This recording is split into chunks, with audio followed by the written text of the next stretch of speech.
hingga saya mencoba untuk berbilas dan ganti baju di kamar mandi dengan batu masih di genggaman tangan. Masuklah saya di toilet dan mandi. Batu itu saya taruh di atas pintu toilet. Selamat malam, selamat siang, atau selamat pagi. Berjumpa lagi bersama channel Mahasiswa Siluman. Kali ini kita akan menceritakan pengalaman mistis yang dialami oleh Yusuf ketika liburan di pantai di daerah Gunung Kidul, di mana dia selalu diganggu oleh seorang nenek-nenek yang selalu muncul di mana Yusuf berada. Bahkan dalam kejadian itu, mulut Yusuf tiba-tiba ada batu kecil berwarna hijau yang entah dari mana. Dan saat mandi, tiba-tiba di depan Yusuf ada seorang perempuan yang tiba-tiba muncul di hadapannya. Jadi bagaimana selengkapnya? Langsung saja ke cerita. Tapi sebelum lanjut, jangan lupa untuk like, share, dan subscribe channel Mahasiswa Siluman. Aktifkan juga notifikasinya untuk tetap update video-video terbaru dari kami. Luangkan waktumu dan pasang earphone-mu. Siapkan tempat dan posisi yang nyaman. Dan selamat mendengarkan.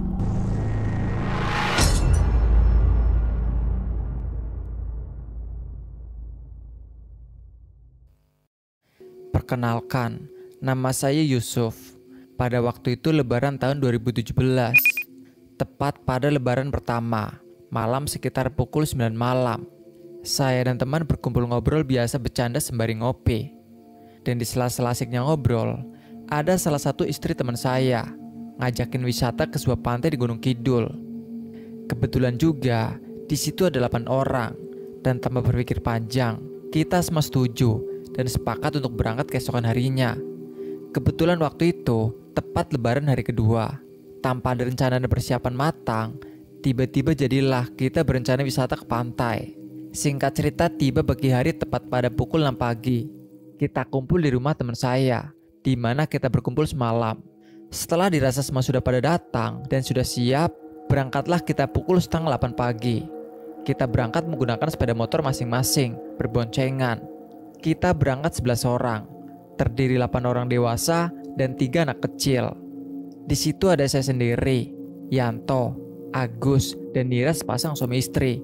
Lalu Juli, Midi dan Siti suami istri, dan ada ibu-ibu. Biasa kita memanggilnya Mami. Kemudian ada anak-anak, ada Aska, Vino, dan Tegar. Kebetulan Aska dan Vino anak dari teman saya, Agus dan Ira. Dan si Tegar anak dari Midi dan Siti. Nah, berangkatlah kita. Saya berboncengan dengan Yanto. Setelah 1 jam perjalanan, saya memutuskan untuk berhenti di pom bensin untuk mengisi bensin. Kebetulan di rombongan saya ditunjuk untuk menjadi petunjuk jalan. Berhentilah kita semua di pom bensin. Di sela-sela kita antri mengisi bensin, tiba-tiba saya kebelet kencing. Langsunglah saya minta tolong teman saya, Yanto, untuk isiin bensin. Dan saya pun langsung lari ke toilet. Tibalah saya di depan pintu toilet. Dengan terkejutnya, saya disambut oleh nenek-nenek kisaran umur 70-an kurang lebih, berdiri di samping pintu toilet. Otomatis secara refleks, saya melihat wajah nenek tersebut.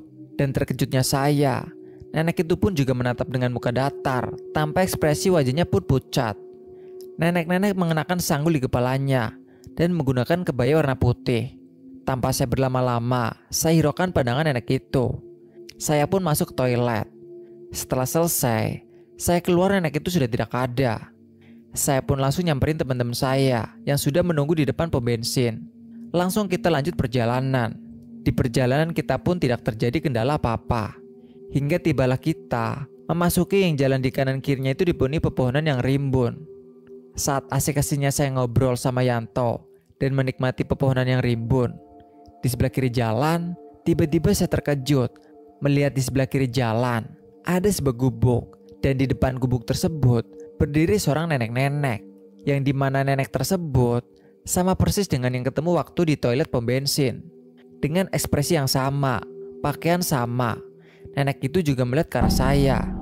Saya pun di situ berpikir dan berkata dalam hati, dari mana dan siapa nenek itu? Akhirnya tanpa lama-lama saya berpikir, saya lanjut lagi mengendari sepeda motor saya. Sekitar 1,5 jam kita berjalan, sampailah kita di depan pintu loket masuk wisata yang kita tuju. Sekitar pukul 10 lebih lah. Dan di saat saya dan Yanto antri untuk beli tiket, Saya pun melihat di sebelah kiri saya. Lagi-lagi saya dikejutkan oleh sosok nenek-nenek yang dimana saya melihat di pom bensin dan di sebuah gubuk waktu di perjalanan. Perawakan pun sama persis tanpa ada bedanya. Cuma di situ nenek tersebut senyum ke arah saya tanpa saya balas, dan saya pun mencoba mengusap wajah sendiri sembari memejamkan mata sebentar. Sekitar 2-3 detik saya memejamkan mata, dan di saat bersamaan saya membuka mata di situ. Saya merasakan ada sesuatu dalam mulut saya. Rasanya seperti mengemut permen tapi kecil dan keras. Akhirnya dengan rasa penasaran, saya pun mencoba melihat dalam mulut saya dengan spion motor. Dan benar saja, dalam mulut, tepatnya di atas lidah saya, ada batu kecil berwarna hijau. Di situ saya mulai panik dan badan merinding semua. Hingga saya terdiam dan kaget karena ditepuk pundak saya sama si Yanto.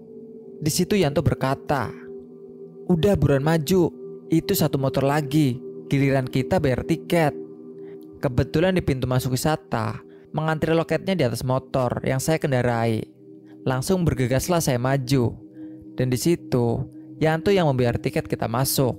Di sela-sela Yanto membayar, saya mencoba melihat sebelah kiri, di mana tepat nenek yang tadi saya lihat. Dengan terkejutnya, dan saya berkata dalam hati, "Loh, kemana nenek itu?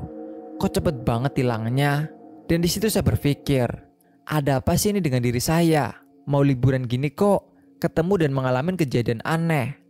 Setelah Yanto selesai membayar, langsunglah saya dan rombongan masuk ke tempat parkir pantai. Setelah kita sampai dan parkir, wah, senenglah semua rombongan. Dan tanpa berpikir panjang kita putuskan untuk cari warung dan tempat untuk kita bersantai.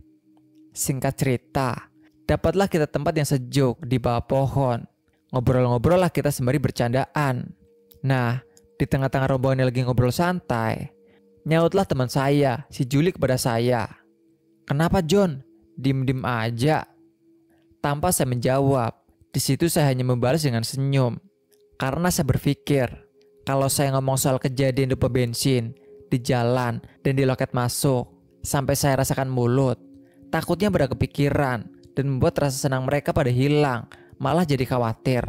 Hingga sampailah pada mutusin untuk ke pantai dan bermain air laut. Dan hanya ada saya dan teman saya si Yanto. Akhirnya saya mencoba bercerita ke Yanto tentang apa yang saya rasakan di mulut. Saya berkata ke Yanto, "Yan, coba kamu lihat apa yang ada di mulut saya dan ada apa." Saya coba buka pelan-pelan mulut saya, dan sampailah si Yanto kaget melihat ada batu kecil yang ada di dalam mulut saya.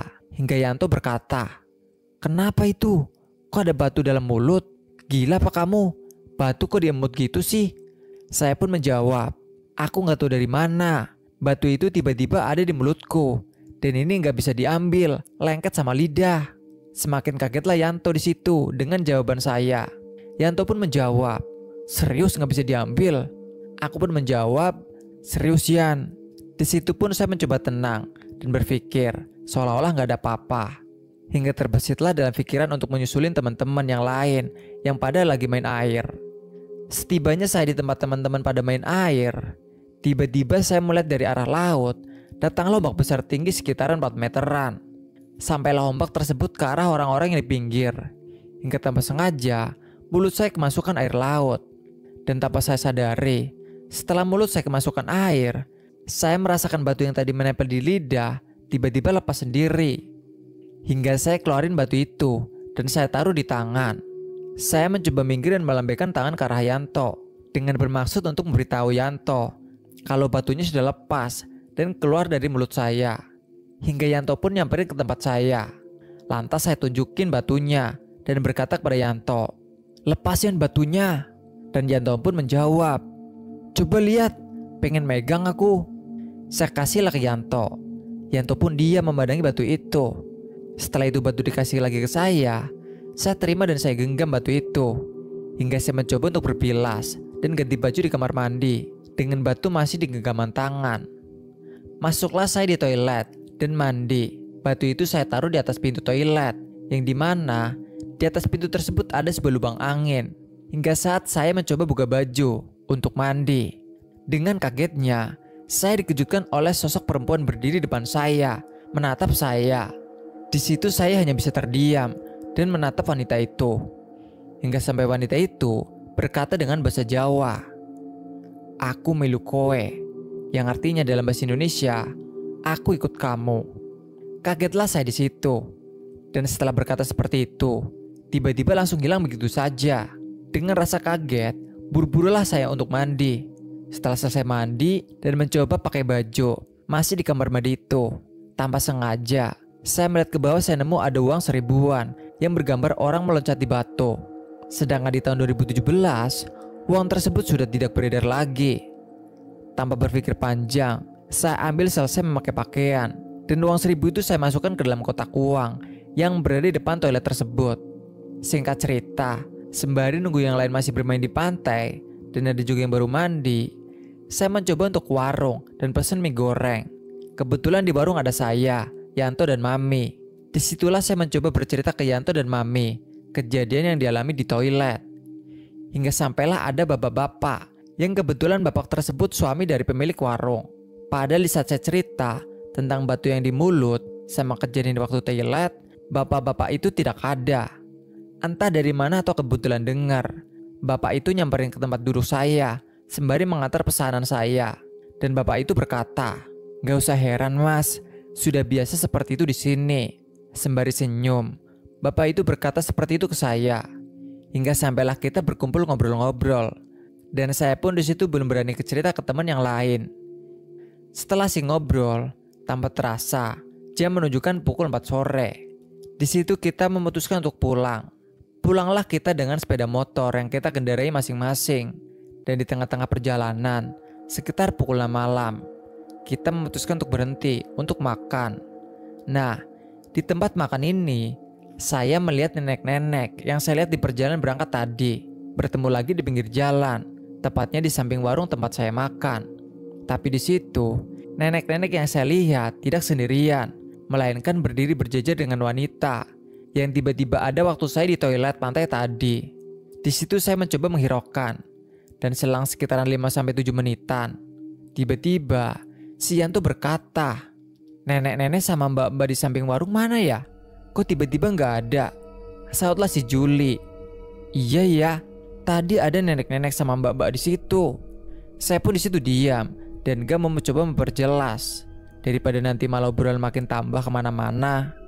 Hingga kita putuskan untuk lanjut jalan lagi. Dan sampailah kita di rumah awal kita kumpul waktu mau berangkat. Dan di situ, setelah kita makan dan lanjut jalan, saya sendiri sudah tidak melihat keberadaan nenek-nenek sama wanita tersebut. Yaitulah teman-teman, pengalaman waktu saya liburan ke pantai Gunung Kidul. Apakah dari kalian ada yang tahu tentang hal tersebut atau pernah mengalami hal yang serupa? Tulis pendapat kalian di kolom komentar ya. Sekian cerita ini, terima kasih.